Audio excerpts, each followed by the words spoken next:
माँ के गर्भ में थे तब अंधेरी घनी वो कोठरी में थे, वह आनंदित थे, प्रसन्नता से थे। बाहर आए, झंझट खड़ी हुई, हवा लगी।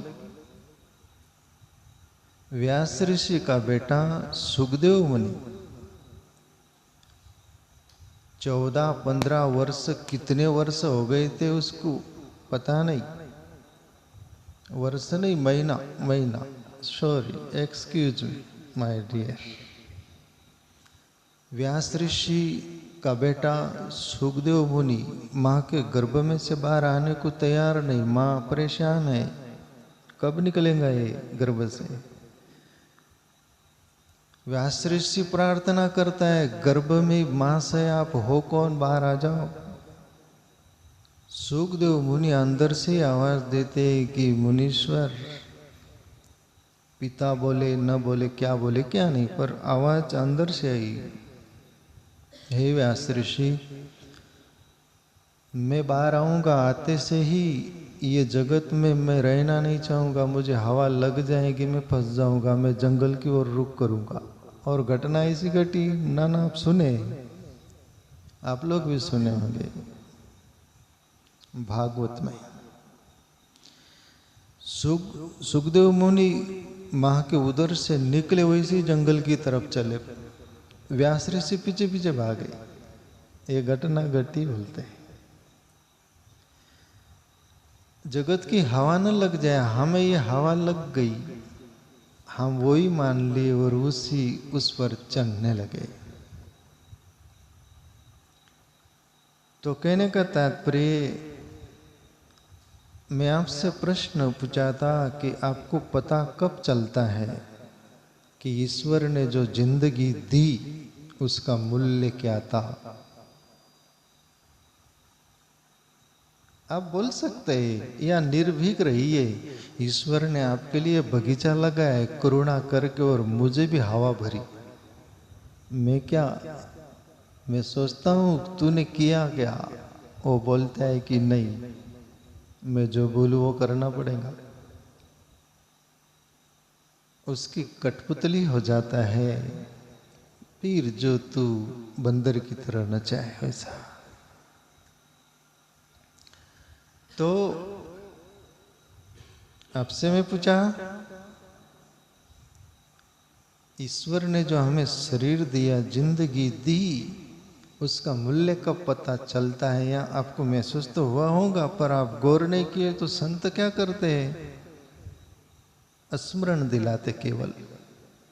पूरी संपदा आपके अंदर है, पूरी सूझबूझ आपके अंदर है, पर उसका ढक्कन लगा हुआ है, आप खोले नहीं उसको।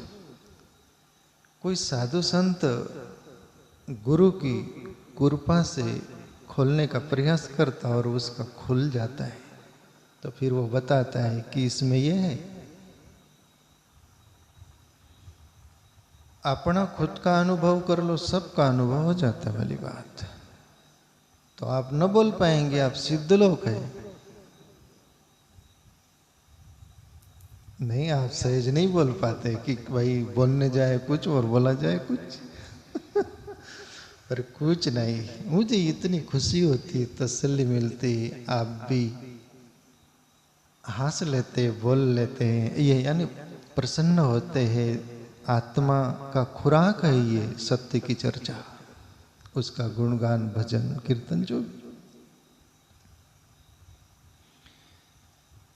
प्यारे मित्रों, ईश्वर का पता तब चलता है तब शरीर स्वस्थता, भला चंगा था, निरोग था, कोई बीमारी नहीं, एकदम तंदुरुस्त। और फिर बीमारी आकर घेर लेती है, तब पता चलता है किसी से पानी पिया नहीं जाता, किसी से खाना खवाता नहीं, किसी से चले नहीं जाता, किसी से बोले नहीं जाता। एक थोड़ा लकवा मार दे तो तुम गड़बड़ा जाते हो, पैर में, हाथ में, जुबान में, सब जहाँ भी। बुढ़ापा आ गया तो आंख से दिखता नहीं। पैर से चले नहीं जाता, हाथ से सभी कुछ, अंदर का जठराग्नि खाना पचाती नहीं, सब कुछ। तब पता चलता है कि ईश्वर ने जिंदगी दी थी, मैंने धोखे में खो दिया। ईमानदार आदमी होगा, सही आदमी होगा, स्त्री पुरुष कोई भी, तो वो ये महसूस होगा उसको। नादान होगा, मूढ़ होगा, तो उसको कुछ नहीं।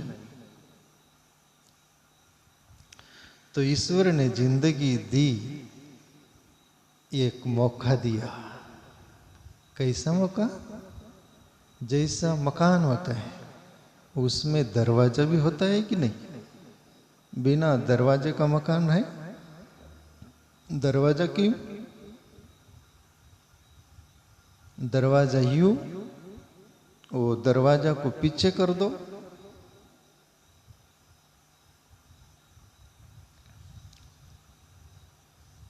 दरवाजा पर से दरवाजा का। मेरा पहले से ही ख्याल था, पर मुझे होश है, आप बेहोश, मैं क्या करूं? जरा होश लाइएगा। हर काम ईश्वर करवा लेता है, पर आपकी भी जिम्मेवारी है। आप ये सब काम बांटने का, ये तुम्हारा ही है।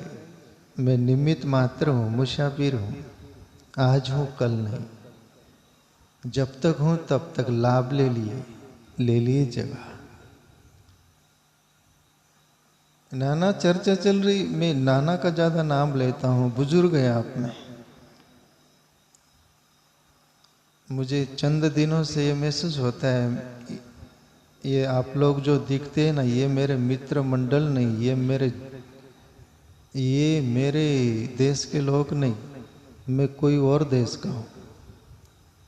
मेरा कोई देश है, मैं वहां से आया हूँ, मुझे जाना है। मेरा कोई और लोक है, मेरा मित्र लोक और कोई है, वो दुनिया अलग है। ऐसा मेरे को महसूस होता है कुछ दिनों से, 8-15 दिनों से। तुम भी वही लोक के हो करके मैं, ईश्वर मेरे से बुलवा रहा है कि ये भी तो वही लोक के हैं, थोड़ा बोलो। एक की जोत भी जल गई, एक की भी तो भी बोलना सफल वाली बात है। मोरारी बापू से मैं एक बार 25-30 साल पहले सुना था, प्रकाशा में बापू के साथ गया था, हम कथा सुने थे। बापू बोल रहे थे कि मेरी कथा में एक विभीषण भी तैयार हो गया तो मेरा इतना राम कथा करने का फल मुझे मिल गया।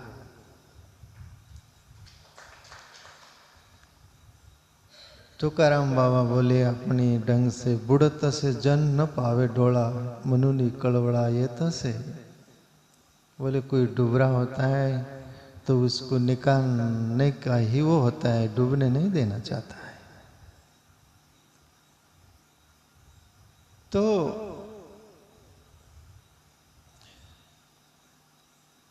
ईश्वर यदि सबसे कोई निकट है तो ईश्वर है, और सबसे दूर कोई चीज है, वस्तु है, व्यक्ति है तो ये दुनिया है, दुनिया की वस्तु चीज है।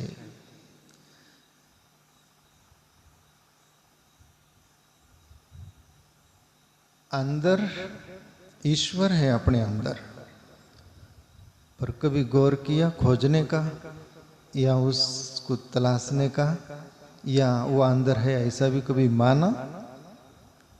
बोलते हैं आत्मा सो परमात्मा, भले अज्ञान में बोलते हैं, बाकी ये सत्य है। उपद्रष्टा अनुमंता च भर्ता भोक्ता महेश्वर परमात्मेति चापियुक्त देह अस्मिन पुरुष परा। हे अर्जुन, ये शरीर में जो रहता है आत्मा, वो वास्तव में परमात्मा ही है। ये प्रभु श्री कृष्ण पूर्ण मुक्त ईश्वर, पूर्ण अवतार जिसको बोला गया, या पूर्ण ब्रह्म में समाया हुआ पुरुष था प्रभु श्री कृष्ण, उनकी वाणी है ये। अर्जुन, ये शरीर में रहने वाला वो आत्मा वास्तव में परमात्मा है, उससे भिन्न नहीं, एक ही है। अपन में मंदिर की आलोचना नहीं, मूर्ति की आलोचना नहीं, तीर्थ की आलोचना नहीं। तुम जो भी करो, जहाँ पर जिस तल पर है वो कर रहे। छोटा बच्चा चलना सीख रहे हैं वाली बात है, पर धीरे धीरे सूझबूझ आती तो वो खुद के पैर पर चढ़ने लगता है। अपन जहाँ भी तलाश रहे, कोई बुरी बात नहीं, वहाँ से भले गुजरो, सभी गुजरते हैं, हम भी वहाँ से गुजरते आए हैं। मंदिर में जाओ, बुरी बात नहीं, आरती पूजा करो, मूर्ति को मानो, मंदिर को, तीर्थों में जाओ, जो करो वो करो, कोई किसी की आलोचना नहीं। मेरे से एक बॉम्बे से ज्योतिलाल बहू करके है, उन्होंने प्रश्न किया, अभी दो चार दिन पहले बात कर रहे थे, बापू आपको यदि मंदिर में कोई ले गए, यहाँ वहाँ से आप गुजरे, यहाँ वहाँ है आप, तो वो मंदिर की आरती यदि आपके हाथ में दे दे आरती करने को, तो आप करोगे क्या? मैं बोला जरूर करूंगा। इतना ही नहीं, आप जो सर टेक के, सर झुकाए थे ईश्वर के सामने नीचे, वो अंदाज में आप जैसे करते हो आप वैसा मैं सब करूंगा। बाकी इतना जरूर सुन लो, वो मेरे लिए नहीं होगा, वो तुम्हारे लिए होगा। ये पक्की बात ना ना। क्यों?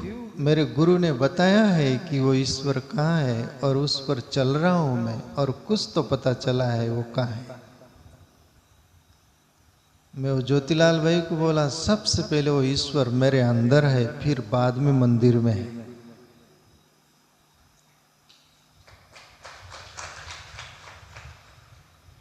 एक सूफी फकीर हुआ बायजीत, मेरे से ये भी पूछा एक शब्द वो ज्योतिलाल भाऊ, बापू ये जो दुनिया में चल रहा है एक जातिवाद, धर्मवाद, धर्म तो असली आत्मा का है। सो धर्मे निधनम श्रेय पर धर्मो भयावा। अर्जुन, सो धर्म अपने आत्मा का धर्म श्रेष्ठ है, बाकी सब धर्म जो मान्यता है वो भय देने वाले। सो धर्मे निधनम श्रेय पर धर्मो भयाव। अर्जुन, वो आत्मा का धर्म श्रेष्ठ है। धर्म तो वो है जिसको आप बोलते सनातन धर्म। सनातन का अर्थ होता है आदि अनादि से जो है, वो अभी डेवलप नहीं किया गया। वो ज्योतिलाल भाई बोल रहे थे कि बापू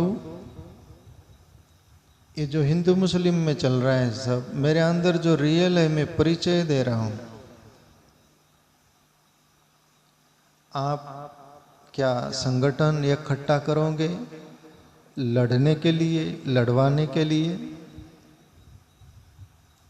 मैं बोला मेरे से नहीं होगा ये। फिर वो बोले कि गीता में प्रभु श्री कृष्ण महाभारत में वो सभी एक दूसरे को युद्ध करवाए, वो मरण हुआ, सब कुछ हुआ, तो क्या वो आपके अनुसार ठीक है वो? मैं बोला श्री कृष्ण प्रभु जो करवाए वो प्रकृति की व्यवस्था है। पहली बात तो यहाँ कोई मरता नहीं, ये मुझे मालूम है, पर ये व्यवस्था है, खेल चल रहा है। ये शरीर मरता है, उसमें रहने वाला नहीं मरता। पर मेरे अंदर करुणा है, इसलिए मैं किसी को भी युद्ध करने के लिए प्रेरित नहीं करूँगा, प्रेरणा नहीं करूँगा, लड़वाऊँगा नहीं। कोई लड़े, मैं तो ये भी बोला हिंदू मुसलमान लाखों लोगों में, करोड़ों लोगों में भी मुझे बोलना पड़े तो मैं यही बोलूँगा, तुम्हारा जो धर्म मानते हो उसमें जीवो, पर अहिंसक प्रवृत्ति से। किसी को मारो मत, सताओ मत, दुखाओ मत, किसी के धर्म को कम मत बताओ, किसका श्रेष्ठ मत बताओ। मानवतापूर्ण जीवो। एक दिया है, उसमें तेल है, बाती है। मुसलमान के हाथ में एक दिया है, हिंदू के हाथ में एक दिया है, दोनों को जला दो नाना, तो ज्योति एक है कि दो? मुसलमानों की ज्योति अलग, हिंदू की अलग। वैसे आत्म तत्व ईश्वर एक ही है, दो नहीं है।